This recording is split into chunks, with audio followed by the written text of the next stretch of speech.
안녕하세요. 알찬 방송 그리고 밝은 방송 여러분과 함께하는 최후의 오크의 경제 이야기입니다.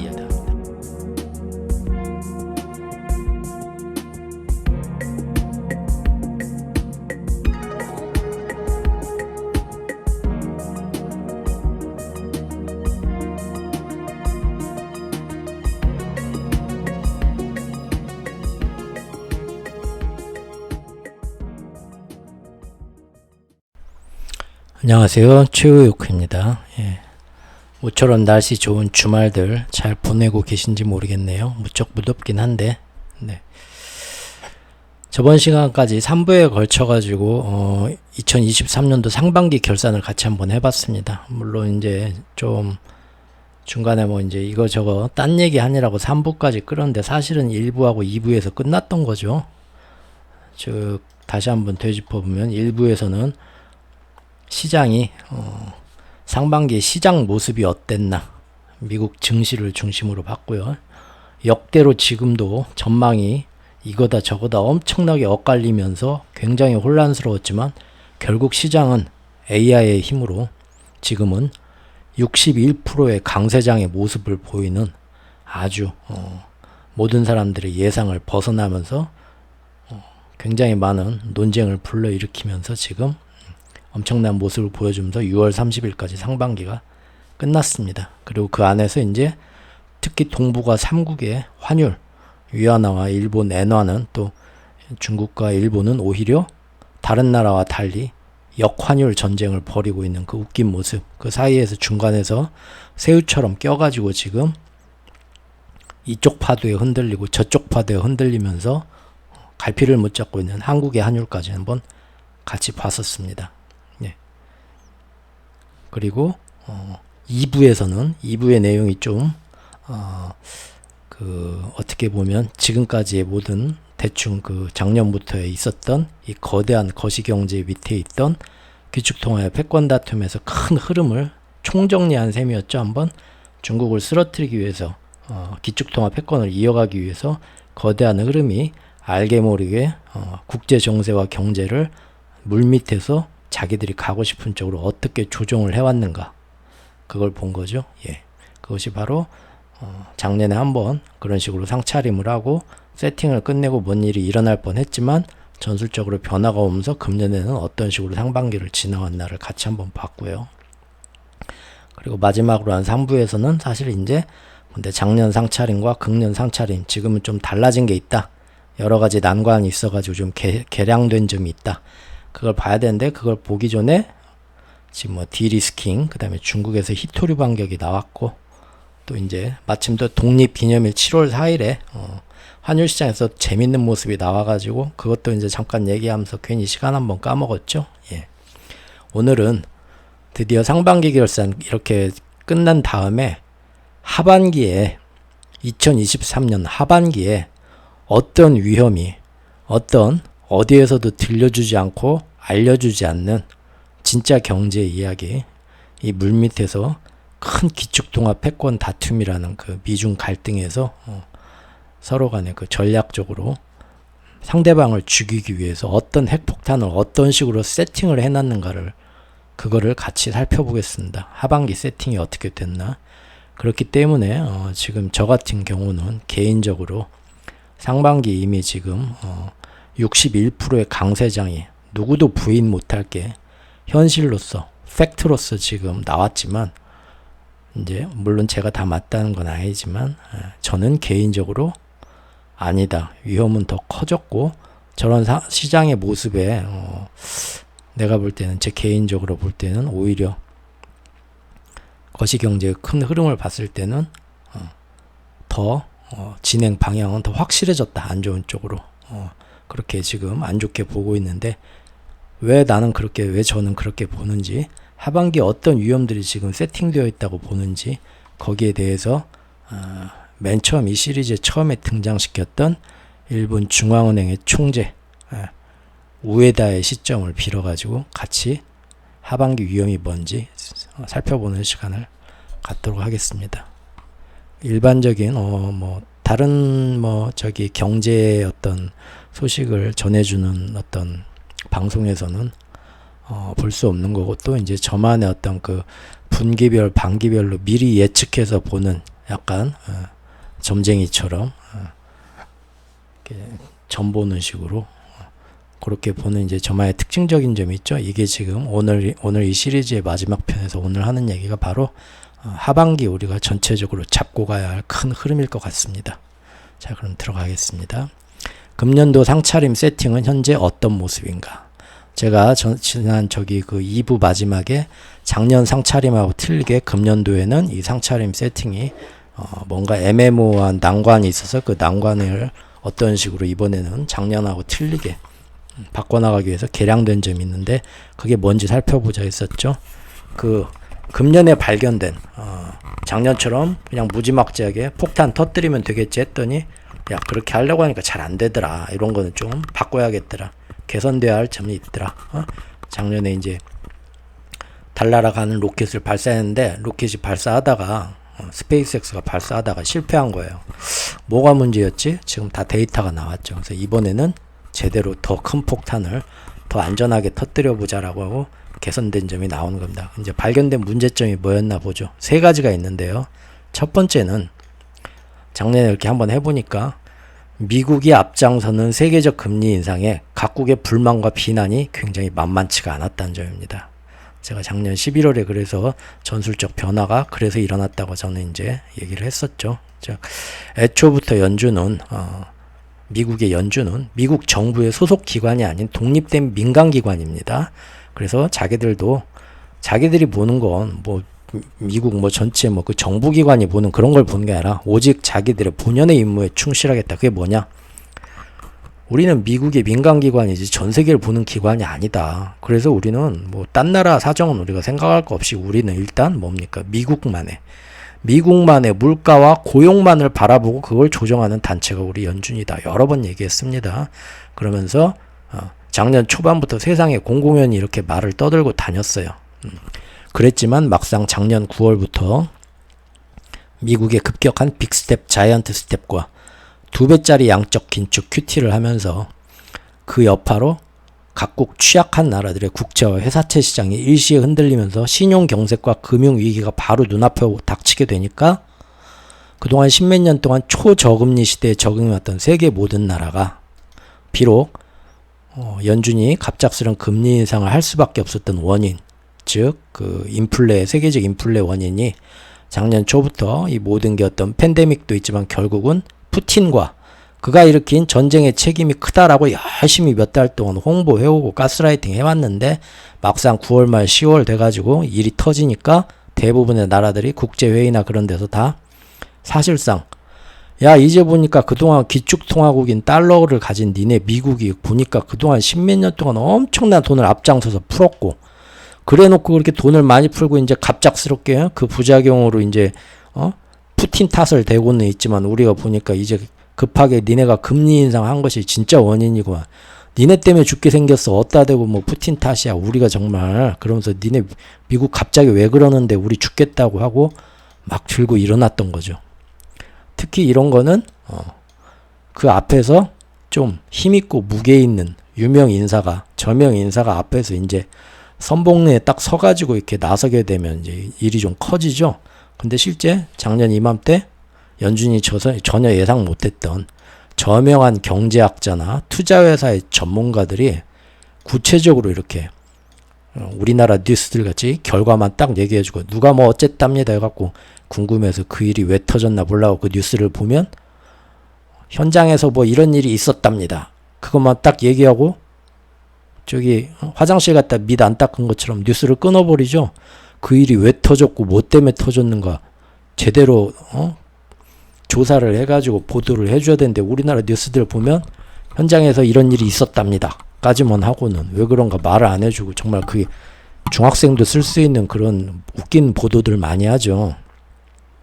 마찬가지로 인플레가 굉장히 높아가지고 미국이 금리 인상을 이렇게 쭉 했고 그래가지고 그러다 보니까 어느 나라에서 금융위기가 채권시장이 빵빵 터지면서 영국의 길트채부터 해서 유럽의 크레디트 스위스가 지금 터지려고 합니다. 딱 결과만 얘기해주면 좋은데 우리나라 언론같이 외국에서는 이 원인이 뭐냐 하는데 푸틴 탓을 하지만 결국은 미국이 그동안 어마어마하게 돈을 풀었고 미국이 이제는 자기들만 살겠다고 금리를 어마어마하게 올리고 있는데 미국 때문에 결국은 다른 나라는 어떻게든 거기서 벗어나려고 해도 미국이 기축통화국이니까 미국이 그렇게 갔다 하면 거기서 벗어날 방법이 없어갖고 이제 전 세계가 미국 연준 때문에 이렇게 힘들어진다. 콕 집어갖고 아주 용감하게 앞장서서 말하는 경제학자들과 유명한 투자회사 전문가들이 실제 작년 10월에 있었습니다. 그 중에 제일 유명했던 사람이 스콧 마이너드 씨입니다. 예. 그 구겐하임 투자회사의 스콧 마이너드 씨인데 이분이 세계의 중요한 자리에서 탁 찍어가지고 10월 말에 앞으로 몇 주 안에 내 커리어를 걸겠다. 앞으로 몇 주 안에 11월 최소 늦어도 11월 첫째 주까지는 유럽이든 어디든 채권시장에서 금융위기가 빵 터질 것이다. 그리고 이것은 왜 터지냐면은 제가 아까 설명한 이러이러한 원리로 터지는 거기 때문에 미국 연준 탓이다. 콕 집어서 이 사람이 얘기하고 다녔어요. 그래서 제가 그때부터 이 사람 제 블로그에 이제 막 글을 썼죠. 이 용감한 친구가 있네. 나 같은 사람이 여기서 암만 떠들어봤자 누가 알아주지도 않을 텐데 이렇게 유명한 사람이 말하면 틀려지죠. 예. 결국 그래서 작년에 전술적 변화가 생겼습니다. 제가 볼 때는 미국이 너무 욕을 먹게 됐거든요. 세계 경제가 무너지면 다들 미국 욕하게 생긴 거예요. 그래서 제가 관련 자료가 여기 있는데 금년 연말 특집 1편 작년 사실 12월 26일에 썼던 겁니다. 2023년은 이미 미중 갈등은 시작되었다. 그래서 제가 그 마동석 씨의 범죄도시 2 그 짤방을 제가 올렸었죠. 이미 12월부터 중국하고 백지시 때부터 빵빵 터져가지고 사우디부터 해가지고 주고받으면서 그 중간에서 이제 둘이 막 결승전이 드디어 2023년에 펼쳐질 건데 중국하고 미국이 2022년 러시아 제재하는 건 이거는 예고편이고 드디어 이제 본편이 펼쳤는데 그때 이제 쌈 구경한다고 가까이 가서 제일 가까운 데 가서 링사이드에서 구경해야지 했던 애들은 둘이 이제 워낙 큰 애들끼리 붙으면서 중간에 싸움에 휘말려서 어디 부러지고 이제 난리 난다. 새우등 터진다 했었죠. 실제 지금 그렇게 되고 있잖아요. 지금 미중 사이에서 그 새우가 바로 다름 아닌 우리나라네요. 근데 이제 제가 이때 12월 26일에 썼던 글에서 뭡니까? 맨 처음 글 첫 부분에 쓸데없는 얘기 쭉 몰고 가는데 그게 뭡니까? 결국은 스콧 마이너드 씨가 갑자기 그때 그렇게 용감하게 전 세계에 연준이 지금 전 세계 경기 침체를 경착륙과 금융위기를 일부러 불러오고 있다. 이 세팅이 가만히 보니까 자기가 보니까 라고 지적했던 이 사람이 어떻게 됐나요? 1월 달에 갑자기 심장마비로 죽었습니다. 그래서 제가 그래서 추모의 글을 이때 적었었죠.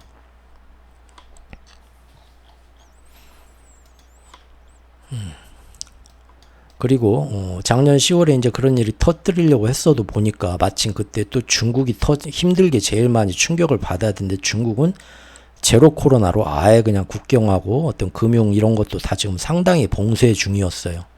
그 봉쇄가 오히려 방패막이 돼가지고 세계적인 인플레이션의 영향을 지금 중국은 작년에 안 받았죠. 중국 물가는 전혀 안 올라갔던 거예요. 그래서 이때 미국은 아무리 푸틴 탓을 해도 결국은 미국 혼자서 앞장서 계속해서 금리 인상을 했기 때문에 금융위기가 오게 되면 세계 여론이 미국에서 떠나게 되고 이것은 차후에 미국의 의도는 그거죠. 중국을 세계적 빌런으로 겨냥을 해서 세계적 디커플링과 편가르기를 해야겠다. 2023년도에는 그렇게 마음먹고 있었는데 미국 편을 들어주는 게 아니라 미국 니네가 제일 나빠 하면서 오히려 미국이 야 저기 중국 같이 밟자 하는데 아유 우리는 안 끼요. 지금 요새 많이 그러고 있죠. 금년 3월부터 그렇게 되는 걸 알고 금년에는 이 점을 좀 개량해서 보수를 해야겠다라고 마음을 먹게 된 거죠.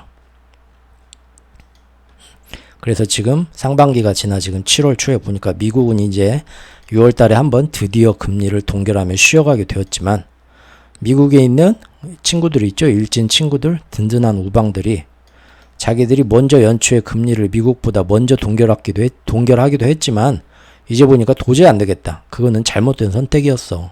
결국은 다시 올릴 수밖에 없어 하면서 먼저들 다시 인상들을 하기 시작했죠. 유럽, 영국, 캐나다, 호주, 스웨덴, 노르웨이 등등이 다 나섰습니다. 이번에. 예.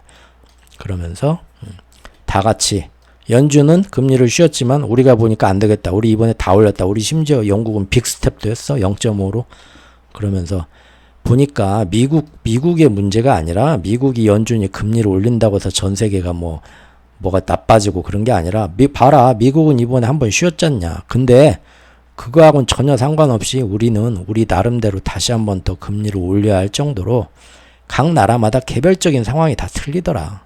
미국의 사정과는 관계가 없더라. 그래서 개별적으로 우리처럼 금리를 더 인상해야만 하는, 즉 금리 인상에 있어서도 각국의 독립 노선을 따라야만 하는 그런 시대가 되었다. 작년하고 틀리다라고 먼저들 스피커를 잡고 나오기 시작했다는 겁니다.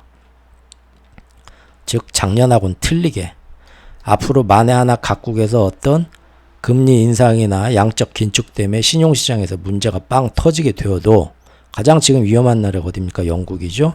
영국 지금 모기지론 부동산부터 해가지고 경착륙의 위험이 굉장히 이번에 커지게 됐는데 유럽에서 물가는 제일 안 잡히고 제일 높죠. 지금 이대로 가면 경착륙뿐만 아니라 그 이후에 최악의 스태그플레이션까지 올 수 있다는, 금리를 계속 올리는데도 물가가 안 잡힌다는 거죠. 경기는 망가지고 경제는 그것까지 올 수 있다는 전망까지 지금 나오고 있습니다. 예. 즉 여기서 미국이 금리를 앞으로 더 올리는 거하고 상관없이 미국 때문에 그런 게 아니라 영국처럼 각국의 개별적인 상황과 특성 탓이다. 이제 전 세계에 뭔 문제가 와도 그렇게 전 세계에 지금 그렇게 얘기를 하고 호소를 하고 가스라이팅을 시키는 여론전이 지금 6월 말부터 펼쳐지고 있습니다. 정말이냐고요? 저 밑에 있는데 한번 보여드릴게요. 네, 여기 뉴스를 보면 언제적 뉴스냐면 6일 전 뉴스입니다. 6일 전 뉴스니까 7월 초에 바로 나온 거죠. 네.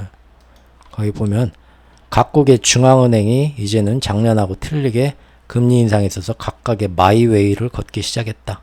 올리고 내리고 제각각이다. 파월 의장의 연내 2차례 추가 인상 예고에도 최근 각국의 통화정책은 작년과 틀리게 이제는 제각각입니다. 중국은 가라앉은 경기를 살려보겠다면서 금리 인하에 나섰고, 장기적인 침체에서 벗어나고 싶은 일본은 역시도 제로금리 정책의 엔화 가격이 바닥을 치고 있습니다. 그러면서 연초에 미국보다 먼저 긴축 속도를 늦추는가 싶더니 이번에는 오히려 미국과 다르게 반대로 다시 금리를 높인 국가들도 대개 각자의 국내 경제 상황에 따랐습니다. 라는 기사입니다.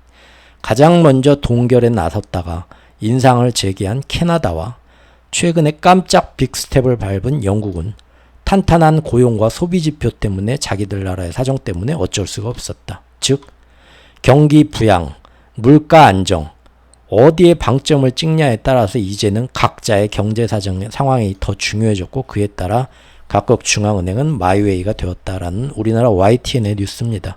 이미 참 재밌는 게 제가 이렇게 국제 정세를 보면 6월 말하고 7월 초에 이렇게 얘네들이 유럽 이제 사실 포르투갈하고 헝가리하고 스페인인가 거기서 이제 얘네들이 각국의 이제 빅4 중앙은행장들이 중국 빼고 같이 다니면서 이런 기조를 IMF가 옆에서 이제 북치고 장구치고 장단 맞추면서 방금 제가 얘기한 이런 거를 전 세계에 이제 퍼뜨리기 시작했는데 그거를 바로 2, 3일도 안 돼서 우리나라에서 YTN 뉴스도 아주 친절하게 각국 중앙은행이 마이웨이로 이제는 이런 시대가 왔다라는 뉴스를 딱 내놓습니다. 제가 볼 때는 YTN이 이런 모든 거를 치밀하게 빨리 파악해서 하루 이틀 만에 요거를 서머리해서 자기들이 이런 딱 논문같이 결론까지 내려서 이런 기사를 내놓은 건지 아니면 사실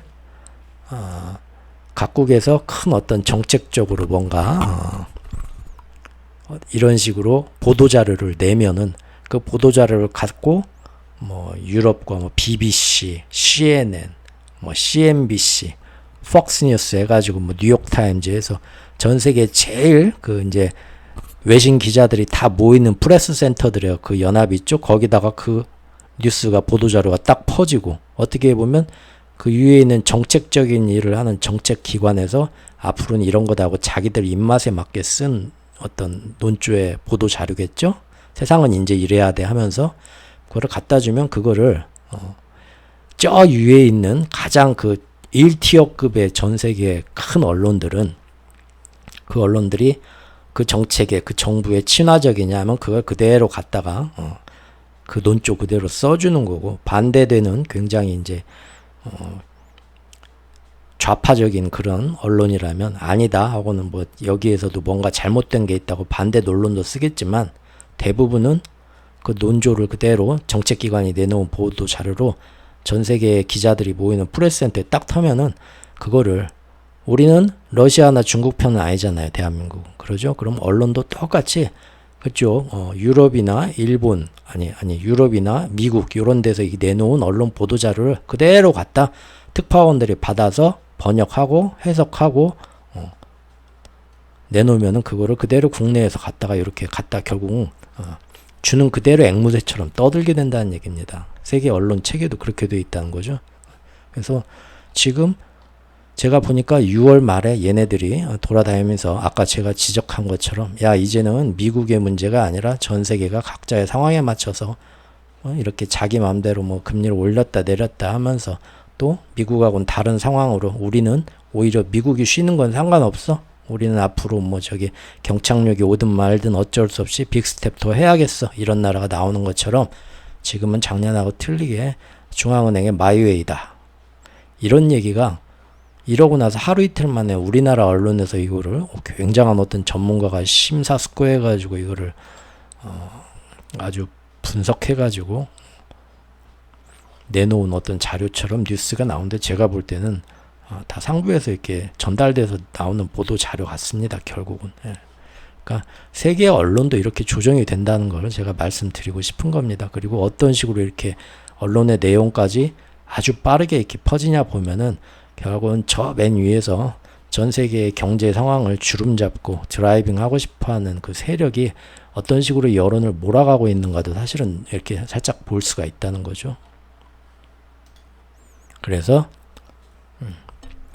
작년처럼 미국 탓이다 하는 그런 애매모호한 난관을 금년에 피해가기 위해서 이제는 미국 탓이 아니라 각자 그 나라 사정이고 각자 그 나라의 마이웨이식 그런 그 나라만의 그 중앙은행의 정책 때문에 위기가 와도, 저 나라에서 위기가 빵 터졌는데 작년처럼 거봐 바다 건너에서 미국이 그냥 급하게 땡기니까 여기서 터졌잖아가 아니라, 아닌데 전혀 상관없는데 니네 나라 문제로 터진 거지, 그거는. 그렇게 된다는 겁니다, 이제는 분위기가. 그게 첫 번째고요. 두 번째 알게 된 난관은 무엇이냐, 막상 신용위기가 예전처럼 오게 되면, 예전 가장 최근의 신용위기는 2008년 때 미국의 모기 주름 사태였죠. 그때처럼 당국이 대처할 만한 여유가 지금은 없다는 걸 알게 됐습니다. 즉 3월 달에 실리콘밸리 은행 사태를 겪으면서 그동안 스마트폰과 SNS라는 게 발명이 돼가지고 이제는 25시간 폰뱅킹의 시대가 됐죠. 쉬는 시간이 없어요, 은행에. 그래서 막상 금융위기가 닥치면, 야 어디 나라가 새마을금고가 위험하대더라, 월요일날 문 열면 아침부터 새벽밥 먹고 임자 내가 저기 지팡이 짚고 가서 어떻게 됐나 거기 우리 미숙이 만나갖고 얘기 좀 해봐야겠구만. 그게 아니라 뭡니까, 토요일부터 SNS에 난리 X 난리 막 지금 인스타에 쫙 퍼지면서 사람들이 막 어이구 큰일 났네, 나 지금 얼마 있어, 막 거기다가 뭐 그 뭐라고 합니까, 링크 걸고 제 친구들한테 다 막 전달하면서 너 새마을금고에 돈 있어 없어, 지금 당장 빼. 그럼 이제 지금 폰 열어가지고 톡톡톡톡 찍어가지고 폰뱅킹 해가지고 다 이체 시켜버린다는 겁니다. 즉 막상 금융위기가 닥치면 공포의 확산과 과도한 뱅크런의 쏠림이 오히려, 아닌데 이 은행은 아무 문제가 없는데 거기까지 잘못 과도하게 소문이 퍼지고 위기가 전파되면서 흔들린다는 것을 알게 됐어요, 이번에. 그러죠. 결국 이러한 위험성을 막으려면 단기적으로는 어떻게 해야 했습니까?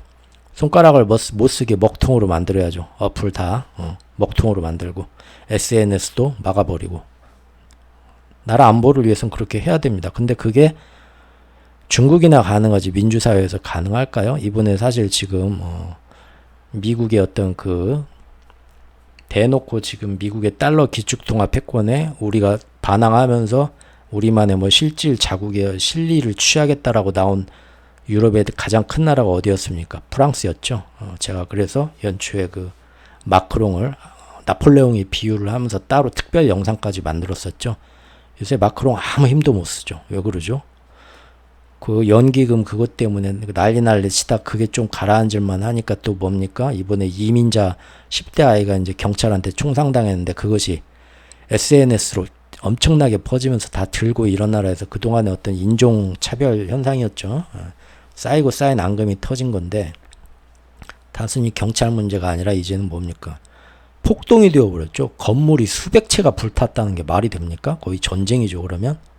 근데 왜 그런가 봤더니 누군가 SNS에서 계속 그런 세력이 있는 거예요. 이걸 가만히 있으면 되겠습니다. 가짜 뉴스들이 막 퍼지면서 뭐가 어쨌대 밝혀지지 않은 어떤 증오적인 막 페이크 뉴스들이 재생산되고 새롭게 RT가 되면서 다 이제 몰려 나와가지고 어디에 모이자 해가지고 근데 그게 주로 어디로 퍼지나 봤더니 10대들의 SNS로 퍼지더라는 거죠. 그래서 마크롱이 이거 지금 정당한 사람들의 어떤 반항일 수도 있지만 뭡니까? 정말로 누군가 이걸로 프랑스를 흔들겠다 맘 먹으면은 얼마든지 SNS에 같이 들어가서 예전처럼 뭐 댓글 부대가 어디 뭐 사무실 얻어갖고 뭐 그럴 필요도 없죠 요즘은. 프로그래머 몇 명이 AI 이용하면 끝입니다. 생성형, 대화형, 생성형 AI잖아요. 얼마나 쉬워요. 더 쉽죠 예전보다. 사람 쓸 것도 없네 이제는. 그것이 지금 안 되겠다 해서 그 10대들이 쓰는 그 SNS를 일단 이 폭동이 안정될 때까지 일단 막자 그런 얘기를 마크롱이 꺼냈다가 네가 유럽의 김정은 독재자냐? 엄청나게 두드려 맞았죠. 내년 대선, 내년에 대만에 총통선거 있고요. 미국의 대선도 있는데 기가 막힐 겁니다. 우리가 유사 이래로 가장 어지러운 선거가 되지 않을까 싶어요. 인공지능과 SNS가 가장 극도로 제어할 수 없는 상태까지 가기 때문에 사실 우리나라도 이미 제가 볼 때는 몇 년 전부터 이 정치판은 SNS에 먹혔어요. 지금 어떤 만약에 정권에서 예전 같으면 전 국민이 이건 안 되지 하고 들고 일어날 일도 그런 뉴스가 나오면 그 밑에 유튜브 같은 거 가서 댓글 보십시오. 누구보다 빠르게 양쪽 진영이 와서 물 흐리기 합니다. 서로 간에 지금 이 문제에 대해서 국민들이 나라를 위해서 어떻게 할 건가 서로 간에 건전한 대화가 이루어져야 되는데 바로 거기서 상대방 진영 정권이나 아니면은 반대 진영의 어떤 그 지도자가 가졌던 그 허물, 과오 그거를 오히려 끌고 나와서 서로 간에 물타기식으로 논점을 흐려버리는. 근데 그거 보면은 제가 볼 때는 그거 이미 몇 년 전부터 우리나라는 그 댓글 부대에 완전히 먹혔어요. 그래서 이제 그것들이 국민들을 오히려 예전 같으면 이건 아니다고 싶고 나온 것도 자꾸 논점을 흐리고 국민들이 오히려 이제 무력해지는 거죠. 행동에 나서지도 않고. 근데 이게 우리나라만 그런 게 아니라 전 세계로 지금 퍼진 효과고요. 오죽하면은 저번에 그 미국 대선 때 러시아의 댓글 부대가 거기에 그 조작했다는 그 개입했다는 그 증거가 이미 드러났죠. 지금 이제 와서 밝혀지지만 그것도 러시아의 이제 와그너 그룹, 용병 그룹의 프리고진도 거기에 이제 어느 정도 발을 담그고 있었다는 게 드러났고요. 이미 전 세계가 그렇습니다. 지금 빅테크와 그것이 개인의 정보, SNS를 다 독점했기 때문에 최오쿠라네가 지금 어제 뭐 쇼핑몰에서 뭘 보고 어떤 기사를 검색했고 뭘 어찌되더라. 빅테크의 정보에 다 있는데 그거를 지금 그 개인 정보를 챗 GPT가 여러분들한테 무료로 다 대답해주는 대신 그 정보를 다 쓰겠다는 약관이 있잖아요. 우리 그거 다 읽어보도 않고 다 체크해 다 했잖아요. 승인했잖아요. 그러면은 대화형 생성형 저기 AI인 지금 챗 GPT가 예를 들면 최오쿠가 어제 뭘 샀고 정치 성향으로 뭐에 대해서 이건 아니지 하고 뭘 자꾸 보고 거기에 대해서 뭐 문제 제기라는 기사들과 유튜브를 계속 며칠간 봤다. 그러면 뭡니까? 이제 생성형 AI가 이미 저의 그 개인의 어떤 묵인 하에 개인들은 뭐 그런 거 신경 쓰나요? AI로 지금 부업으로 뭐 직장 갔다 와서 하루에 1시간만 투자해서 월 300 벌었네 어쩌네 그런 것만 눈 씻고 찾아보잖아요. 다 지금 보면 완전 AI 대답해 주는 거 보면 아직도 엉망입니다. 저는 가끔씩 계속 써보는데 이게 어떻게 지금 뭐 단기적으로 회사들한테 어떤 돈은 벌어줄 수 있겠지만 정말로 사람들이 얘기한 것처럼 전 세계가 AI로 막 어마어마하게 아직 눈에 보이는 건 아무것도 없는데 제가 볼 때는 어쨌든 이제는 그 생성형 AI가 제가 보는 기사 밑에다가 얼마든지 그런 댓글을 저보다 먼저 달 수가 있는 거죠. 지금 최옥구가 이거 봐 지금 프랑스에서 뭐 이런 폭동이 일어났네 이거 참 이러면 안 되는데 이거 왜 알제리 사람들을 미워하지 하고 봤는데 그걸 알고 최옥구라는 사람의 마음을 조정하겠다 싶으면 이미 그 뉴스를 봤을 때 그 밑에 생성형 AI가 댓글을 확인되지도 않은 뉴스로 근데 알고 보니까 원래부터 알제리 그놈들이 예전에도 보니까 프랑스 경찰을 멀쩡한 경찰을 막 이렇게 막 조롱하고 안 좋은 사건도 일으키고 그랬던 애들 깽단 중에 일원이래. 그럼 아유 그럼 그렇지 역시 그랬구만. 저는 딱 이제 생각이 바뀌게 되는 거죠. 정말 세상 가장 무서운 세상이 지금 왔습니다. 금년 작년 거기다 이제 뭐 기후 재앙까지는 뭐 말할 것도 없고요. 지금 날씨들 보면 어쨌든 잠깐 SNS 얘기해서 옆으로 크게 한번 또 샜고요. 죄송합니다. 그래서 결국 보니까 뭡니까? 이 SNS와 폰뱅킹 때문에 뱅크런이 쓸데없이 일어나고 이것이 대형 은행들로의 예금 쏠림 현상은 어쩔 수 없는 거다. 그걸 인정을 하게 됐죠. 그래서 뭔 조금만 또 금융위기가 오면 이번 금년 실리콘밸리 은행 사태, 퍼스트 리퍼블릭 은행 사태 때처럼 멀쩡한데 돈도 많고 자산도 건전하고 부자 은행인데도 결국은 뭡니까? 소비자들이 아유 그래도 여기는 괜찮다고 하는데 못 믿겠어. 야 새마을금고 지금 보니까 장관이 와가지고 여기 전혀 괜찮습니다고 지도 200만원 예금 딱 만들던데 그래도 우리나라 사람들은 착하죠. 왜냐하면 뭔 일이 터져도 사회가 이렇게 뒤집어지는 건 잘 못 보니까 믿는단 말이에요. 근데 만약에 똑같은 우리나라 사람들도 미국이나 프랑스에 사는 교포라고 해보죠. 뭔 일 터지면 저렇게 나와가지고 애플 매장 다 유리창 깨고 들어가서 막 폭도로 다 변해갖고 약탈당하고 사방에 총 빵빵빵 쏘는 걸 날마다 보면은 그 사람들도 SNS에 새마을금고 위험하대 하면은 장관이 와서 괜찮습니다. 이러면 멀쩡한 우리나라 은행이 더 무너질 수 있으니까 국민들끼리 이러지 맙시다 말하면 한국에 사는 사람들처럼 착하게 그래야지가 아니라 웃기고 있네. 그러다 이제 폭도들 오고 뭐 약탈 당하고 뭐 총 쏘고 맨날 그런 나라인데 나부터 살아야죠. 뱅크런 돈부터 빼는 거죠. 외국은 더 심하단 말이에요. 우리나라는 지금 새마을금고 사태 보면 그래도 사람들이 아직 착합니다. 그래서 결국은 뭡니까? 중소은행들은 결국은 이번에 퍼스트 리퍼블릭 은행이 JP모건에 넘어간 것처럼 모두 대형 은행으로 결국은 앞으로 합병시키는 거를 유연하게 만들어야겠다. 얼마든지 그렇게 될 수 있게 만들어야겠다. 즉 앞으로요. 경착륙이든 연착륙이든 오면서 뭔가 이제 세상에 큰일이 나게 되면 뭡니까? 큰 은행들, 미국에 있는 뭐 5대 은행, 10대 은행, 걔네들은 점점 더 덩치가 커지고 나머지 은행들은 다 거기로 인수 합병된다는 얘기입니다. 지금 이번에 미국 대형 은행이 또 얼마 전에 스트레스 테스트를 했는데 심지어 여기에서는 경착륙이 오는 상황을 다 가정했습니다. 즉 올해 평가에서 상업용 부동산 가격이 40% 폭락하고요. 이건 경제위기, 금융위기죠. 리먼브라더스 사태처럼. 그리고 공실이 급증해서 주택가격, 미국의 주택가격은 그나마 괜찮은데 우리나라보다는 그래도 거기가 38% 하락하는 것까지 뭐 아주 난리가 나는 걸 최악의 상황을 가정한 거죠. 그리고 미국의 최고 실업률이 6%가 아니라 10%까지 이거는 뭐 거의 뭐 경제 대공황급으로요. 그러면서 단기 금리가 0%가 되는 가장 극심한 경기 침체 상황을 가정해서 야 그때 니네 미국에 있는 대형 은행 투자은행들은 얼마나 건실하고 안 흔들리냐 다 평가를 했습니다. 그랬더니 십몇 년 동안 2008년부터 이 시스템은 준비를 해왔죠. 그래서 모두 멀쩡했다. 언제 이 평가를 했냐? 지난 3월하고 5월 사이에 실버게이트 은행, 실리콘밸리 은행, 시그니처 은행, 퍼스트 리퍼블릭 은행이 뻥뻥 터진 이후에 야, 앞으로 계속해서 여기에 더해가지고 가장 최악의 경착륙이 왔을 때 어떤가 보자 한 거예요.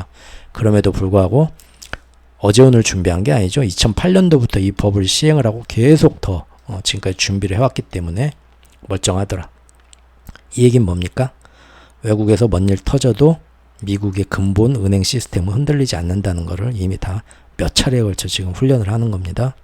그리고 조그마한 은행들은 방금 우리가 살펴본 것처럼 폰뱅킹하고 SNS 그런 여파 때문에 멀쩡한 은행들도 팍팍 쓰러질 수가 있죠. 퍼스트 리퍼블릭 은행처럼.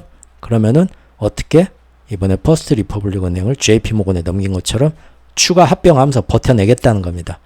이 기사가 언제적 기사냐면 6월 24일 기사입니다. 예, 미국의 옐런 재무장관이 얘기를 합니다. 앞으로 부동산이든 뭐든 새로운 상업용 부동산이든 뭐든 무너지는 은행이 좋아. 어떤 위기 상태에선 더 나올 수 있다. 하지만 미국은 시스템 위기로는 번지지 않을 것이다. 자신한다. 다만 뭐라고 이때 밑밥을 까냐면은 거기에 맞춰서 퍼스트 리퍼블릭 은행이 JP모건에 넘어간 것처럼 만약 이런 일들이 생기면 미국 은행들이 계속해서 대형 은행으로 자꾸만 추가 인수 합병되는 소식은 어차피 계속 들려올 거다. 하지만 그것이 전체 금융 시스템이 흔들리는 건 아니니 만에 하나 그런 일이 계속 일어나도 여러분들은 놀라지 마시라라고 먼저 밑밥 깔아놓은 겁니다. 6월 말에 착착 진행되죠. 이게 두 번째입니다. 즉 두 번째는 앞으로 어떤 은행 시스템의 위기가 와도 미국의 큰 은행들은 흔들리지 않게 해놨고 작은 은행들이 SNS와 폰뱅킹이라는 스마트폰 때문에 멀쩡한 은행들도 연쇄적으로 무너지게 돼도 큰 은행들이 다 추가 합병할 수 있도록 안전책을 그래서 이번에 마련해 놓았다 이겁니다. 이게 두 번째 개선된 점이죠. 작년보다 더 개량형 폭탄이 된 겁니다. 세 번째 애매했던 점은 뭐냐? 계속해서 지금까지 인플레가 어느 정도 수준 이상으로 계속 유지되게 만들어야만 지금 사실 연준이 금리 인상한 지도 이미 1년 3개월이 지났죠. 그동안 금리를 그렇게 엄청나게 올렸으니까 인플레는 그만큼 잡혀갈 거 아닙니까? 시간이 지날수록. 그렇죠? 그런데 앞으로도 계속 중국이 쓰러질 때까지 뭔 일 터질 때까지 다른 경쟁국들을 물리칠 때까지 금리를 필요하면 여기서 더 올리고 또 그대로 계속 유지해서 어디선가 빡 터지게 만들고 싶어요. 그러려면 그 구실로서 인플레는 안 가라앉아야 됩니다. 근데 그렇게 1년 3개월 동안 지금까지 금리를 어마어마하게 올리고 QT까지 했으니까 뭔 일이 있어도 결국은 인플레는 가라앉을 거 아니에요. 너무 높은 금리 때문에 사람들이 수요가 안 생기면서 침체는 올 거 아닙니까? 그런데 아까 얘기한 것처럼 중국을 비롯한 기축통화의 경쟁국들을 쓰러뜨리려면 계속해서 인플레 안 잡히네 하고는 계속 금리를 더 올려야겠어 여기서. 아니면 올리고 나서도 아니요 지금도 잘 안 떨어지니까 1년 2년 계속 이 상태로 유지해야겠어. 그런 구실이 나와야죠. 즉 인플레가 계속해서 안 떨어져야만 이걸 할 수가 있다는 겁니다. 인플레를 계속 안 떨어지게 일으키기 위해서 처음엔 어떻게 했나요? 팬데믹이 처음엔 도와줬고요. 두 번째는 전쟁을 일으켰죠.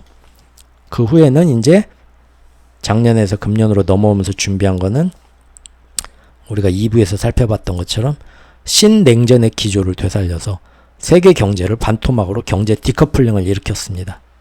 그럼에도 불구하고 이 모든 것들은 결국은 전 세계가 금리를 계속 인상하게 되니까 시간이 지나면서 점점 수요는 위축되고 또 아까 말한 이런 디커플링이든 뭐든 간에 시간이 지나면서 다른 우회적인 방법들이 나오면서 그거를 대체를 하게 되면서 인플레는 시간이 가면서 다시 예전만큼은 아니고 계속 줄어들게 돼 있습니다. 즉 이것들로는 부족하다는 거죠. 그래서 무엇보다도 인플레 불꽃을 지속적으로 되살리는데 가장 확실하게 기여한 게 뭐냐 봤더니 역시 경제 이론을 보면 고용과 임금이 계속 불타오르면서 비싼 물가에도 불구하고 계속 상품과 서비스에 대한 수요가 있게 만드는 것. 즉 그 유명한 임금 견인 수요 인플레이션을 끌어내는 게 가장 좋은 방법이더라 이겁니다.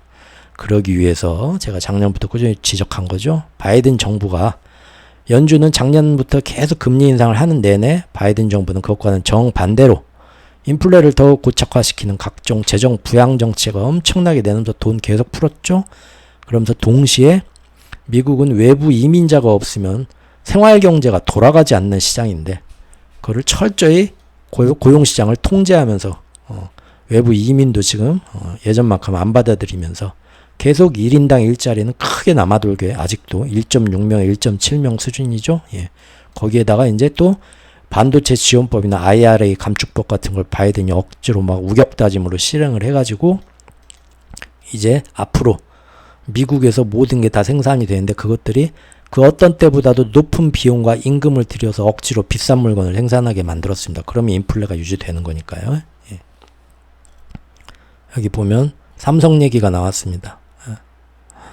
테일러 반도체 1공장이 내년 양산을 앞두고 있는데요. 일할 사람이 없답니다. 돈을 2배로 준다고 해도 향후 5년간 5만 명이 필요한데 일할 사람이 없으면 향후 5년 동안 임금을 계속 높게 그 노동자들이 원하는 만큼 비싸게 줘야 된다는 겁니다. 그러면은 기업 마진이 줄어들겠죠? 아니면은 어쩔 수 없이 물건값이 올라가서 임금도 높아지고 물건값도 높아지고 수요 임금 견인 인플레이션이 계속 앞으로 삼성의 경우만 봐도 앞으로 5년이 눈에 뻔하잖아요. 우리만 그러나요? TSMC도 똑같은 고충을 겪고 있습니다. 예. 그래서 제가 작년부터 앞으로 10년, 20년 전 세계가 이런 식으로 반도체 첨단 자국의 어떤 디커플링으로 뽑아가니까 반도체 분야에서 조금만 뭘 알거나 조금만 더 자기 전공을 전환시켜서 알게 되고 공부하게 되고 일할 능력이 되는 사람들은 전 세계 어디에서도 최고의 대우를 받는 사람이 아니겠냐 말을 했었죠. 그런데 이게 엊그제 뉴스가 이런 뉴스가 나왔습니다. 7월 3일날 독일에서 반도체 인력 구하기가 너무 어려워서 이민법까지 이번에 손댄답니다. 반도체 분야에서 일할 수 있는 사람이야 이민 굉장히 쉽게 받아주고 그 사람의 사돈의 팔촌 친척 엄마 아빠까지 다 데려와. 최대한 우리가 다 독일에서 최고의 대우로 이민을 다 아주 받아줄 테니까 지금 국가적인 차원에서 손대고 있습니다. 이제 독일만 이러겠습니까? 전 세계가 마찬가지입니다. 이제 반도체에 대해서 자기가 이제 뭔가 좀 안다, 이쪽에서 일할 수 있다는 사람은요, 전 세계에서 서로 웃돈 주고, 니들 가족 뭐, 어머니, 아버지, 할아버지, 할머니도 모셔와. 여기서 그냥 최고의 대우를 우리가 뭐 다 해줄 테니까. 아주 좋은 위치에 이제 가게 됐죠. 근데 아무리 이러한 산업지원법의 영향으로 미국에서 공장이 다 설립되고 제대로 생산까지 이루어지려면 그게 하루아침에 됩니까? 5년에서 10년은 걸리죠. 빨라야 5년이고 상당히 많은 시간이 걸려요. 그럼 앞으로 5년에서 10년 동안은 지금 다시 1년 3개월 동안 열심히 올린 금리 때문에 다시 안정되려는 인플레를 계속해서 위로 붕붕 띄워놔야 돼요. 그래야 계속 중국이나 경쟁국이 쓰러질 때까지 금리를 더 올리고 올린 거를 그대로 유지하고 가면서 빨리 어디부터 쓰러져라 죽어라 할 수가 있으니까요. 이제 금년 상반기를 보니까 어땠습니까? 고용과 서비스 물가 덕에 지금 근원 물가는 7개월, 8개월째 전혀 안 내려가고 있죠. 하지만 역시나 작년에 어떤 그 우크라이나 전쟁이나 이런 것 때문에 급격하게 올랐었던 에너지나 뭐 원자재나 식량이나 이런 가격은 지금 1년 사이에 뚝뚝뚝뚝 떨어져 가지고 그런 것까지 포함한 CPI 물가는 쭉쭉 잘 잡혀가는 추세에 있습니다. 그러죠. 예.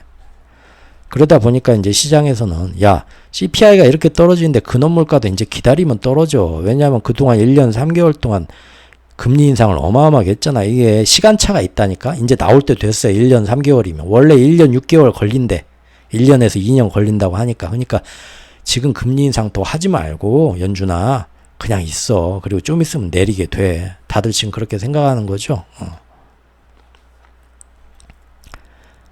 그러다 보니까 근원 물가나 서비스 물가는 잘 안 떨어지더라도 그냥 기다리면 알아서 시간이 가면서 잡히게 될 건데 왜 굳이 앞으로 나올 경기 침체 위험을 무릅쓰고 또다시 뭐 하반기에 2번 금리를 더 올리겠다고? 에이, 그러면 안 되지 라는 말들이 지금 나오는 겁니다. 결국 이런 상황에서는 버티는 근원 물가뿐만 아니라 이것만으로는 부족해요. 연준이 금리를 올릴 구실이. 그러죠? 그러면 어떻게 됩니까? 실물 경제가 너무 튼튼하고 잘 버티고 호황이어서 과열되는 양상이 나와줘야 됩니다. 그래야만 이거 봐라. 인플레 꿈틀꿈틀. 지금 금리 인상 안 하면 정말 너 몇 달 뒤에 엄청나게 후회한다. 그런 모습이 나와야 돼요. 즉 연준의 차후 금리 인상 결정을 합리적으로 보이게 만들어줄 필요가 있습니다. 이러한 실물 경제가 너무 과열되고 너무 튼튼하다 해서. 그래서 미국 경제는 현재 아주 충분히 튼튼하고 잘 나가니까 지금 미래의 위험성을 줄이기 위해서 여기서 금리 인상을 더해도 아무 문제 없다라는 그런 지지력이 나와줘야 되는 겁니다. 그동안 바이든 행정부의 꾸준한 헛발질로 미국 고용은 팬데믹 이전보다 훨씬 짱짱하고 훨씬 뜨겁죠? 이것은 솔직히 바이든이 젊은 외국 인력의 이민 수입을 틀어막은 덕이 크긴 합니다. 제가 계속 이것 때문에 작년부터 절대 근원 물가 안 잡힐 거다 작년 하반기부터 노래를 불렀죠. 그리고 지금 어떻습니까? 실제 6개월 지나 보니까 7개월 동안 안 떨어졌죠. 이것도 제가 상 받아야 되죠. 그 유명한 저기 경제학자분들이나 월가 전문가들이 금년 1월, 2월, 3월 어쨌습니까? 근원 물가 곧 떨어진다. 다음번에 떨어진다. 두고 봐라. 다들 그러셨어요. 그 유명하신 분들. 안 됐잖아요. 제가 전화해서 뭐라고 했습니다. 그래서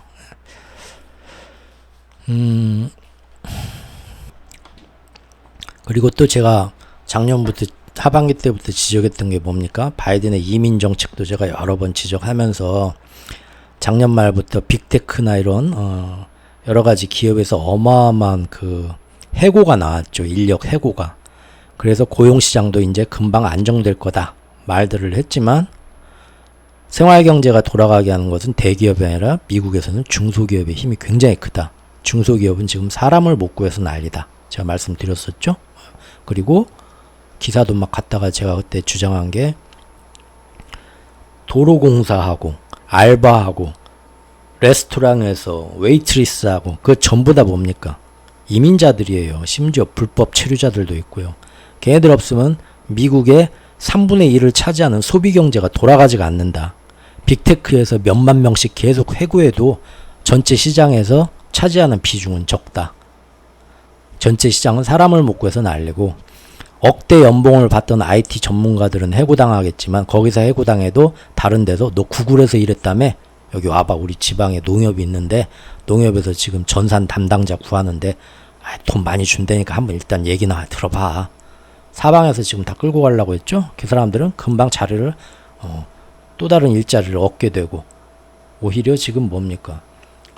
식당에서 알바를 못 구해갖고 난리다. 도로에서 도로 포장공사 하는 사람을 못 구해서 난리다. 돈을 걔네들은 임금이 몇 배로 올랐다. 제가 계속 얘기를 했었죠. 그런데 고용시장이 약해지겠냐. 결국 뭡니까 이것도. 금년 초부터 조만간 고용시장이 뚝뚝 떨어지는 모습을 보일 거다. 그때도 굉장히 잘 나신 월가의 전문가들이 매번 그렇게 얘기했습니다. 지금 아마존이고 구글이고 마이크로소프트고 인력 팍팍 지금 몇만 명씩 쳐내고 있는데 메타에서는 뭐 계속 쳐내고 있죠. 이제 두고 봐라 했지만 그렇게 안 됐잖아요. 지금 6개월 지나 보니까. 그래서 이 바이든의 어떤 행정부의 어떤 정책의 영향도 있지만 더 재밌는 건 뭐냐면은 최근 2, 3년간 지금 전 세계적으로 베이비붐 세대가 빠른 은퇴가 이루어졌습니다. 팬데믹 때문에. 이 기회에 은퇴하자고. 저도 지금 이 기회에 사실상 은퇴했네요. 그리고 더불어 모든 선진국들이 젊은 층이 없고 노령화가 심해졌어요. 우리나라에만의 문제는 아니죠. 이미 유럽은 우리보다 훨씬 먼저 문제가 됐고요. 그러면 새로운 그 생산층이 될 게 지금 소위 말하는 MZ 세대들인데요. 지구적 특이점 현상이 이번 팬데믹 때 생겼죠. 그게 뭡니까? 전 세계의 젊은이들이 동시에 지구적 특이점은 뭡니까? 저 반대쪽에서 어떤 현상이 생겼는데 이쪽 지구 반대편에서도 사람들 의식에 똑같은 변화가 일시에 생기는 겁니다. 우리가 살다 보면 그런 사회적 현상들이 있습니다. 여기에 대해서는 굉장히 또 할 말이 많은데 쓸데없는 얘기니까 안 하겠고요. 어떻게 됐냐면 결국은 워라밸을 중시하게 되고 파트타임 근무를 선호하게 됩니다. 그리고 한 직장에 큰 애착을 가지지 않고요. 자기 인생을 더 우선시하게 되면서 우리나라도 불과 몇 년 전까지만 해도 불었던 공무원 열풍이 지금은 전혀 반대로 싹 없어지고 오히려 공무원 합격하는 사람도 안 하겠다고 나오죠. 무슨 잔업에 뭐 쉬는 날 전화해가지고 부르고 말해야지. 그러고 나와버리잖아요 그냥. 자 어쨌든 이런 현상들 때문에 고용시장이 뜨거워졌는데 이것들과 별개로 너무나도 강한 지금의 고용시장의 모습은요. 또 재밌는 사실이 하나 있더라 이거죠. 뭐냐.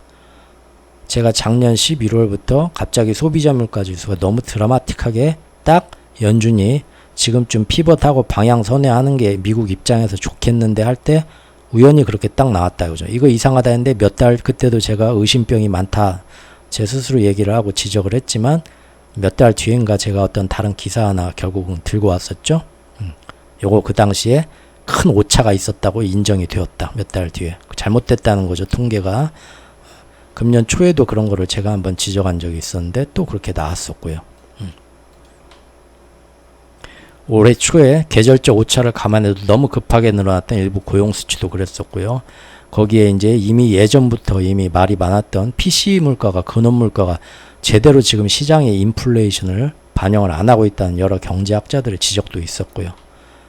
즉 미국이 지금까지 계속 자기들 전통이라고 해서 고집해온 각종 경제 지표의 통계 방식이 지금 제대로 실물 경제 실상을 반영하지 못하는 것 같다라고 제가 여러 번 의혹들을 했지만 이제는요 상반기 지나니까 여러 사람들이 여러 경제학자들도 똑같은 의혹들을 예전에는 에이 너 지금 무슨 말도 안 되는 음모론 같은 생각이 했지만 지금은 그럴 수 있겠는데 서로 간에 심심치 않으면 이런 의혹들이 제기가 되고 있다는 겁니다. 가장 최근의 기사인데요. 7월 4일 기사입니다.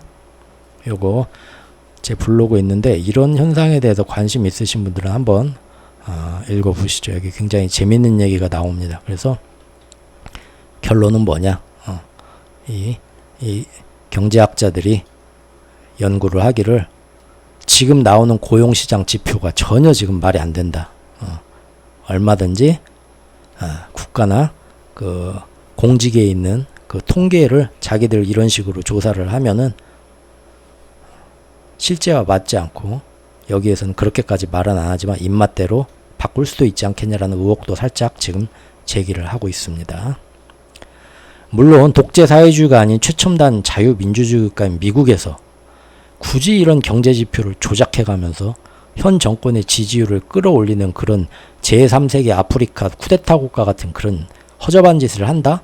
그렇게까지는 생각하기 어렵죠. 그런데 정권의 뭐 지지율, 뭐 이번 정권의 뭐 대통령을 지지하려고 그런 조작을 한다는 게 아니라 그 뒤에 있는 금융 세력이 오직 미국 연준의 통화정책 방향만을 생각한다면 그렇다면은 조금 가능하다고 봐요, 저는. 까마귀 날자 배 떨어지는 식으로 지금까지 이러한 통계들이 연준 정책의 당위성에 많은 힘을 실어준 게 사실이라고 보고요. 왜냐하면 지금 보면 PC가 쭉쭉 내려가니까 우리는 근원 물가를 보겠다. 연준이 딱 얘기를 했죠. 근원 물가는 안 떨어지게 계속 나왔고요. 그리고 그 다음에 넘어오면서 하는 말이 뭐였습니까? 우리는 고용과 서비스업 지수가 중요하다. 그렇게 말을 했어요. 금년 넘어오면서는. 그랬더니 역시 금년에 고용과 서비스업 지수가 계속 연준 말대로 나오고 있습니다. 그리고 이제 근원 물가와 고용 서비스업 지수가 연준 말대로 잘 내려가지 않고 잘 식지 않는 이 상태에서 그래도 지금 여기서 굳이 긴축을 더할 필요까지 있겠느냐? 이제 시간차를 두고 긴축 효과가 나와서 조만간 근원 물가도 떨어질 텐데 이런 말들이 많이 요새 나오죠. 그러니까 여기서 충분히 지금도 괜찮은데 굳이 또 페드가 실수를 저질러서 상을 엎어놓는 거 아니냐라는 지금 걱정들이 나오기 시작하니까 여기서 경기가 과열되는 모습이 나와줘야만 연준이 앞으로 하반기에 금리를 2번 더 올리든 뭘 하든 할 때 당위성을 심어주게 되는데 이번에도 마침 또 역시 또 까마귀 날자 배 떨어지는 식으로 그런 지표가 나왔다는 겁니다. 지금 제가 볼 때는 작년부터 한두 번이 아니라 벌써 한 5번째네요. 이게 뭐냐면요. 여러분도 얼마 전에 보신 뉴스입니다. 7월 초에 6월 말에 나왔던 뉴스죠. 그게 뭡니까? 1분기 국내 총생산 미국의 GDP 증가율 지표가 나왔습니다. 그게 연율 2.0 확정치가 나왔죠. 이거는 처음에 잠재적으로 대충 1차 통계를 해서 잠정치가 나오고 그 다음에 그걸 조금 더 자세하게 이제 통계를 해가지고 나오는 게 속보치고요. 마지막에 이제 연말정산 다 해서 확정치가 나오죠. 그래서 잠정치와 속보치와 확정치가 보면은 조금씩 오차는 있습니다. 그러나 그것이 지금까지 이렇게 컸던 적은 없죠. 왜죠? 1분기 국내 총생산의 GDP 증가율이 잠정치가 1.1%였습니다. 1.1%, 0.1%, 0.2%만 돼도 오차 났네, 많이 났네 하는 건데 결국은 이번에 나온 확정치는 1.1%가 아니라 2.0%로 사실상 2배 가까이 뻥 튀겨진 거죠. 어떤 통계 오차가 100%가 납니까? 2배면 100% 난 거잖아요. 말이 이런 통계를 왜 내요? 이런 걸 믿어야 돼요? 아니 뭐 의미가 있어요? 이렇게 뭐 고무줄 늘어나듯이 예전에 뭐 누구 빤스 고무줄 늘어난다고 그랬는데 우리 어렸을 때는 이번에 아무튼 이렇게 나온 겁니다. 결국은 뭡니까? 거의 배 가까이 높아진 거다. 최초 발표금이 속보치. 속보치가 처음이네요. 잠정치가 두 번째고 속보치, 잠정치, 확정치 이렇게 가는데 전문가가 민망할 정도랍니다. 나름 통계 좀 내고 뭐 자기네 연구소에서 이런 거 하는 게 일인데 지금 너무 오차가 많이 나니까 야 때려쳐라 이 새끼야. 뭐 저기 일기예보하고 똑같죠? 일기예보 기상캐스터 기상청에 계신 분들 참 민망하죠. 너무 안 맞으면 이렇게 된 겁니다. 즉 마침 딱 이번 미국의 1분기 GDP 최종 확정치가 아주 좋게 나오면서 미국 경제는 지금 아주 튼튼하고 금리 인상 두어 번 더해도 생각만큼 경착륙은 오지 않을 거라는 전망의 힘을 보태주게 되었습니다. 딱 그 날짜에 맞춰서 즉 1분기 말부터 세계 곳곳에서 지금 미국만 그런 게 아니라 사실 반짝 성장률들이 사실은 여기저기서 나오고 있습니다.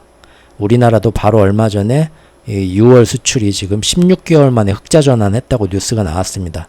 근데 이거 좋아해야 되나요? 제가 연초에도 말씀드렸지만 금년 6월까지는 작년 6월까지가 2월 3월에 지금 우크라이나전 빵 터지면서 전 세계적으로 에너지부터 원자재 식량에서 인플레가 사상 최고로 석 달 동안 가장 많이 치솟았던 때이기 때문에 금년은 그 전쟁의 여파가 줄어들었기 때문에 기저효과가 상대적인 기저효과로 어떻게 하든 인플레가 뚝뚝 떨어지고 경제가 작년 그 바로 전쟁의 영향을 받았을 때보다는 좋은 쪽으로 나온다. 그래서 문제는 7월에 나오는 그때부터의 경제지표다. 사실상 6월까지는 모든 게 다 예상보다 훨씬 작년에가 최악이었으니까 작년 6월까지가 기저효과로 좋게 나온다. 연초에 제가 지적을 했었죠. 결국 그렇게 사실은 여러 나라에서 지금 중국도 5월 달에 한번 반짝했었죠. 그렇지만 지금 뭡니까? 4월, 5월에 반짝했지만 그때뿐이었죠. 전체적으로 그때 뭐 경기 확장 국면이다, 경기 수축 국면이다 해가지고 뭐 보면은 이렇게들 나옵니다. PMI 같은 거 보면. 근데 제가 항상 말씀드리지만 차트는 캔들은 그때그때로 보면 아니고 큰 선상에서 봐야 된다고 해야죠. 그 나라의 경제가 위축되는가 떨어지는가 인플레가 잡혀가는가는 당장 내일 나오는 지표가 뭐 확장 국면이래 경기 수축 국면이래 뭐 인플레가 몇 점 몇 프로래 그런 거 가지고 시장은 하루 이틀 와 좋아하겠지만 우리가 그런 거에 흔들릴 필요는 없다고 봅니다. 큰 흐름 선상으로 봐야 돼요. 1년치 갖다 놓고 지금 어떻게 가고 있나 보면은 작년부터 제가 PMI는 확장 국면 50 위이기는 하지만 계속적으로 떨어지고 있다. 경기 침체를 향해 가고 있다 하는데 미국의 PMI가 지금 아마 금년 들어서 아마 8개월째 위축 국면일 겁니다. 중국도 그래서 4월 5월에 한번 반짝했지만 이번까지 나온 거 큰 흐름에서 보면요. 계속 내려가는 추세입니다, 지금. 그리고 우리나라 이번에 반짝 흑자했지만 이게 기사 보신 분들 있으시겠지만 뜯어보면 이게 좋아할 흑자가 아니죠. 이것은 작년에 단번에 그냥 그 달나라까지 올랐다가 급하게 빠진 에너지 가격에 큰 몫을 해가지고요. 기저효과가 있고 우리나라나 미국이나 중국이나 일본이나 할 것 없이 어느 정도의 차이만 있지 이런 것들은 사실 이거 우리나라도 보니까 불황형 흑자였죠. 안에 내용을 뜯어보니까 좋은 게 아니었습니다. 수출은 역시나 더 줄어들었는데 수입이 훨씬 더 줄어들어 가지고 플러스 마이너스 하니까 흑자가 된 이런 거를 일명 죄송합니다. 발음이 이렇게 힘들지? 불황형 흑자라고 하죠. 불황이에요. 불황 속에 생긴 어떤 숫자 노름의 반대 때문에 생긴 흑자죠. 그렇게 좋아할 일은 아니죠. 미국 역시도 지금 1분기에 뭐 2.0%로 야 아무 문제 없네. 미국 경제 뜨겁네. 말하지만 이것도 제가 볼 때는 이런 기저효과 때문입니다. 실제로는 지금 이 뉴스를 볼까요? 6월 29일 뉴스입니다. 요거 보신 분들 있을 거예요. 미국 기업의 파산이 지금 파산하는 기업 수가요. 파산 신청 건 수가요. 지금 어느 정도냐. 파산율이 2007년, 2008년 글로벌 금융위기 터질 때하고 똑같은 수준까지 올라갔습니다. 지금 6월 말 기사입니다. 금리 인상과 어떤 문제로 잘 나가는 빅테크나 잘 나가는 기업들 빼고요. 저 밑에 힘든 기업들 못 버티겠다고 파산하는 게 지금 2007년, 2008년 금융위기 때만큼 지금 나왔다니까요. 6월 말에. 근데 이거를 지금 GDP 성장률만 보고 경기 좋습니다. 미국 경제 좋습니다. 뜨겁습니다. 우리나라 불황형 흑자하고 비슷하죠. 지금 지금 무섭습니다. 미국의 ISM 제조업 PMI 8개월 연속 수축 국면인 거 나오고 있고요. 예. 그리고 다들 아시겠지만 미국의 국채 2년과 10년물 사이에 장단기 금리 역전차가 이미 81년 이후 81년 뭐 40년이잖아요. 아니 50년이죠. 아니 40년이구나. 40년 만에 가장 크게 역전된 현상입니다. 지금 지금 여러 가지로 삐걱거리고 있어요. 그리고 우리나라는 최근에 새마을금고 사태 이제 터졌죠. 이게 어떻게 되나 잘 봐야 되는데 그 뭐 제 영상하고 블로그 쭉 보신 분들 아시죠? 제가 재작년부터 해가지고 주변에 아는 몇몇 지인들한테 원래 남의 뭐 자산에 대해서 감나라 콩나라 함부로 말하면 얻는 것보다 뺨 맞는 게 더 많으니까 말을 하질 말아야 되는데 그래도 제가 도시락 싸들고 말린 게 새로 집 사겠다. 나도 부동산 한번 사보겠다. 제가 도시락 싸들고 다니면서 말렸고요. 두 번째는 달러로 다 바꿔놔라. 얼른 바꿔놔라. 몽땅 바꿔놔라. 재작년부터 얘기했고요. 그 다음에 세 번째는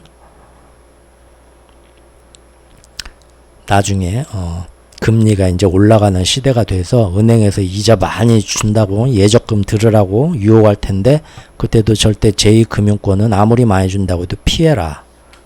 작년부터 제가 했던 얘기 종종 여러분들 들으셨죠?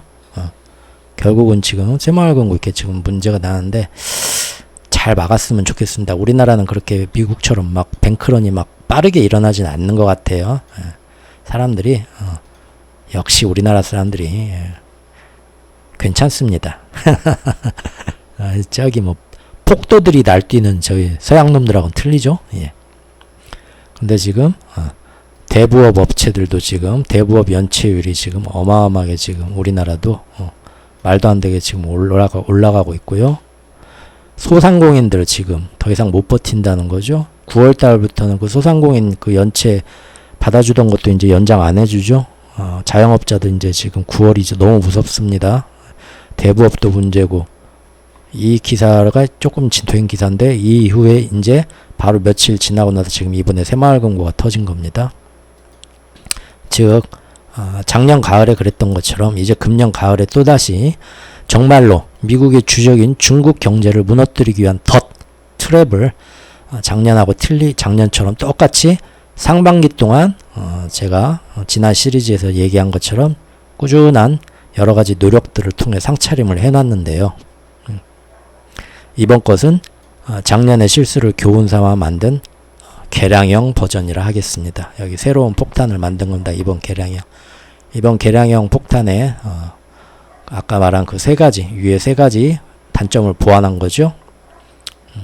미국 국기가 있는데 이번에는 미국 탓이란 얘기가 들리면 안 되니까 일단 미국 국기부터 지워야겠죠. 이번 폭탄은 즉 종합해 보겠습니다. 이번 개선점은 첫째, 미국 주도로 세계적인 금리 인상 환경을 만들어서 다른 나라 부채들도 터질 것 같으니까 이건 다 푸틴 탓은 개뿔 알고 보니까 미국 때문이네 라는 당황스러운 시츄에이션이 작년에 나왔는데 이번엔 그걸 피하기 위해서 이제는 미국 선도가 아니라 다른 선진국들이 각자 나라 사정에 맞춰서 먼저 금리를 동결했다 다시 올리기도 하고 이제 미국은 동결했는데 다른 나라들이 빅스텝을 하기도 하고 또 미국은 경제가 튼튼해서 자국내 사정으로 얼마든지 앞으로도 금리 인상을 할 수도 있지만 영국 등의 다른 나라는 이미 경기 침체 전조가 심하게 보이고 있고 그 나라들은 경착륙 위험이 바로 눈앞에 보이는데도 어쩔 수 없이 그래도 금리 인상을 해서 그나마 지금의 인플레부터 잡아놓는 게 그나마 최선이기에 이제는 그 누구 탓도 아닌 각자의 나라 사정에 맞춰서 아까 마이웨이라는 뉴스 보여드렸죠. 다양하게 스킵 앤 고 여기서 스킵 금리 인상을 한번 건너뛰었다 다시 재출발하는 스킵 앤 고 정책을 다양하게 펼치고 있고 세계 경제를 위해서라면 어쩔 수 없는 각자 도생의 현상이다. 이것은 그래도 바람직한 현상이다라고 또 IMF가 나와서 열심히 바람 잡아주는 환경을 지금 만들고 있습니다. 이제 어느 나라에서부터 영국이 되든 유럽이 됐든 어디가 됐든 금리 인상의 부작용으로 경착륙이 오고 그 신용시장의 경색이 그 나라 때문에 이제 다른 나라까지 전파된다 하더라도 연쇄적으로 그것은 굉장히 복잡다단한 각계국의 사정이 융합된 결과일 뿐 작년처럼 콕 집어서 미국 탓이라고만 비난할 수는 없을 겁니다. 둘째로 폭탄을 터뜨렸을 때 미국도 그 파편의 영향을 얼마나 피해갈 수는 없죠, 완전히. 그래서 미래를 대비해서 미국은 그전부터 반도체 지원법, IRA 감축법 등으로 미국 내 세계 유수 기업들의 생산 라인을 억지로 다 뜯어오기로 했죠, 지금. 예, 뭐 폭스바겐부터 해서 삼성부터 해서 TSMC부터 해서 유럽의 여러 가지 기업들도요, 다. 그렇지만 금융권에 미치는 영향이 심각하면 안 되겠죠. 그래서 이미 2008년 금융위기 이후로 미국의 대형 은행들에 대해서는 아까 스트레스 테스트 우리가 본 것처럼 다음번 금융위기 시 흔들리지 않게 매서운 스트레스 테스트와 자본규제법을 시행해서 지금 이 정도면 더 이상 완벽할 수는 없다까지는 했어요. 하지만 트럼프 정권 시절에 중소지역은행의 그 규제를 풀어버립니다. 기업 친화적인 인물이기 때문에 트럼프가. 그래서 이번 기회에 일부러 3월 달에 터뜨려가지고 일부러 소방훈련을 실시하면서 그 피해가 얼마나 진짜로 금융 시스템 미국 전체에 영향을 주는가, 충격을 주는가 시험해봤더니 충분히 감당할 수 있네. 역시 별거 아니네. 한 달 만에 진화됐죠, 사실상. 예. 하지만 여기서 드러난 예상 못한 새로운 돌발 변수들이 있더라. 그게 뭐냐?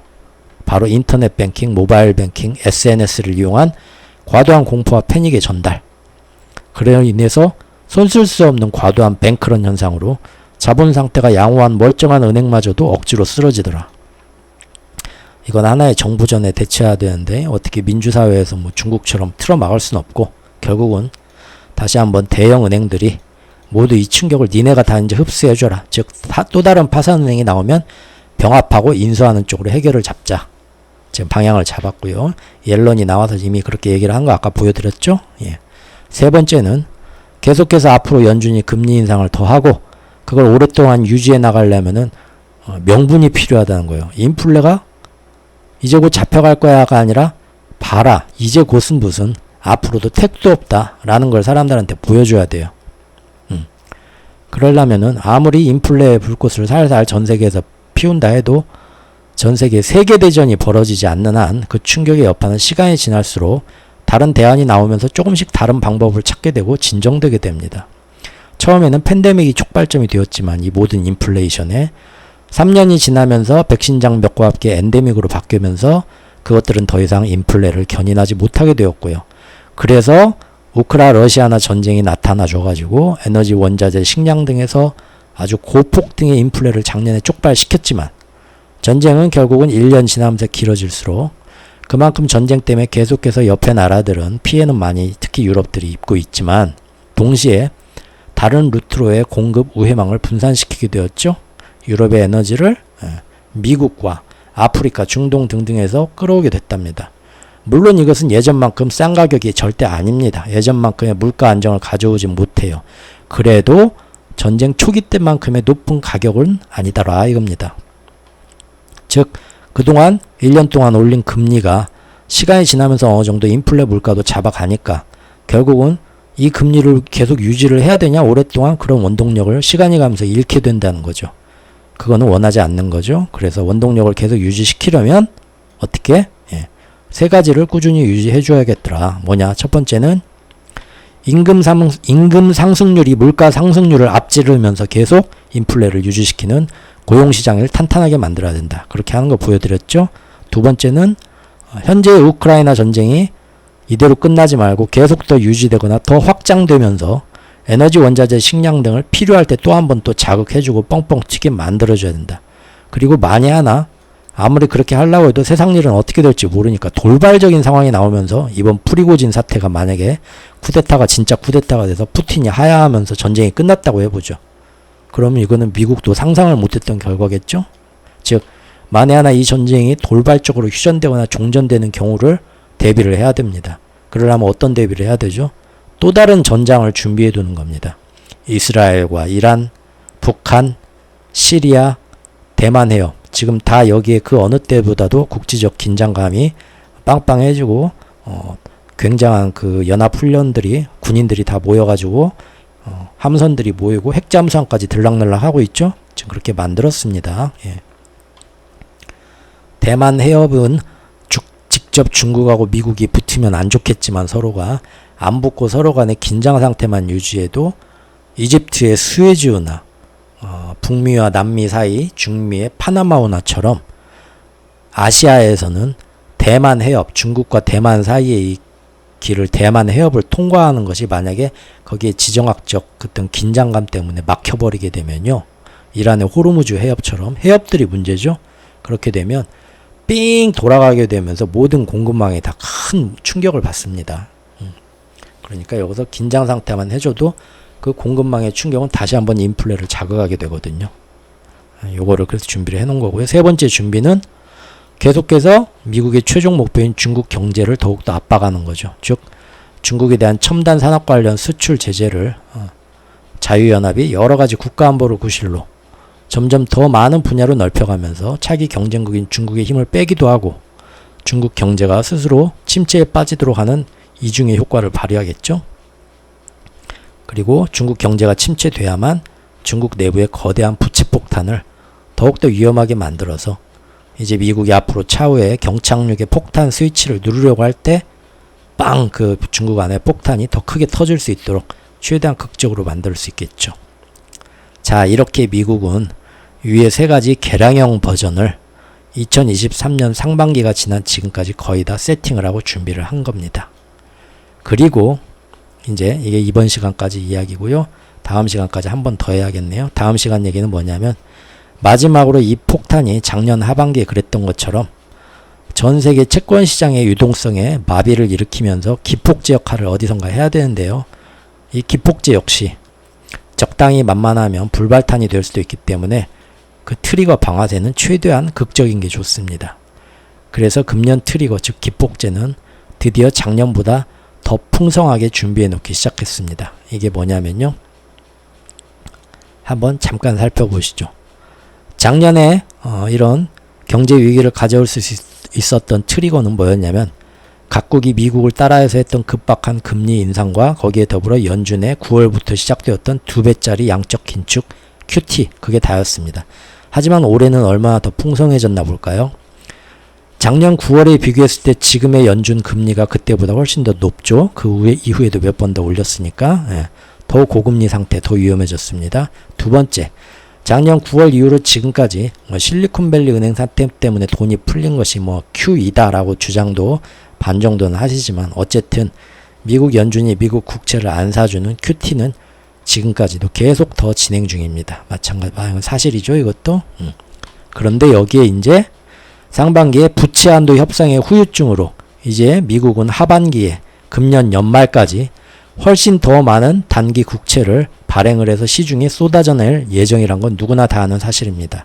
즉 시중에서 비록 시중에서 그 어느 때보다도 현금 자산이 대기 중인 게 많아서 MMF 시장 등에서 이런 거대 현금 자산들이 미국 국채를 열심히 발행해도 다 사줄 수 있다 말은 하지만 확실히 작년보다는 훨씬 더 많은 국채의 공급이 이루어지는 것은 비교도 할 수 없는 그래서 국채 시장에 국채의 공급은 많은데 상대적인 공급은 훨씬 더 많게 이루어지는 그런 위험성은 훨씬 더 금년이 작년보다 커지는 거죠.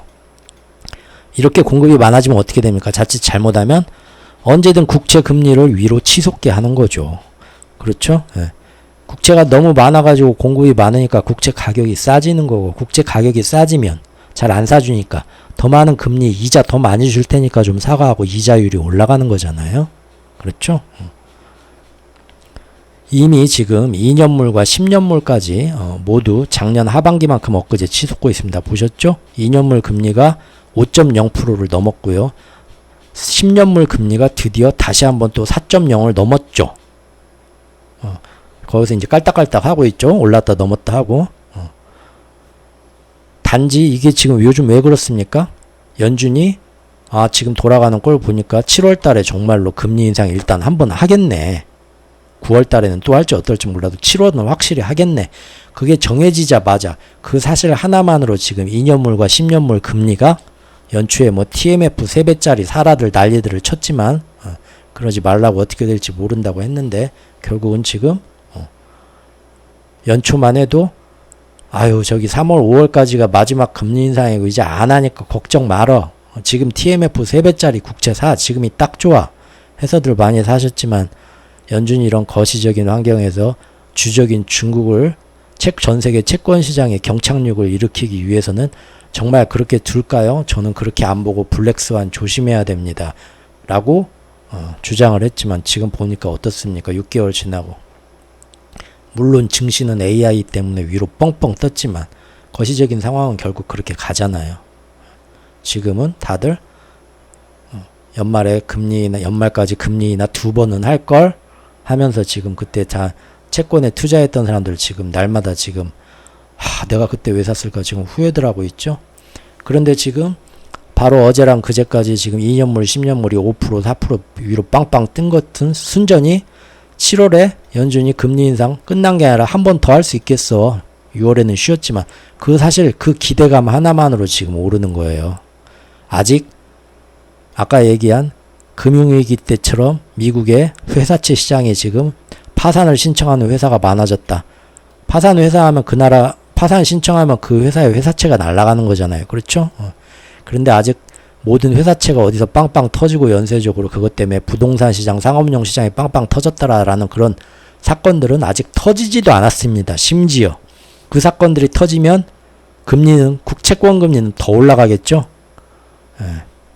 자, 그러면은 세계가 긴밀하게 레버리지 맞보증 형식으로 연결된 이 채권 시장에서 작년에도 휘청이고 작년에도 제일 먼저 휘청했던 게 유럽이었죠.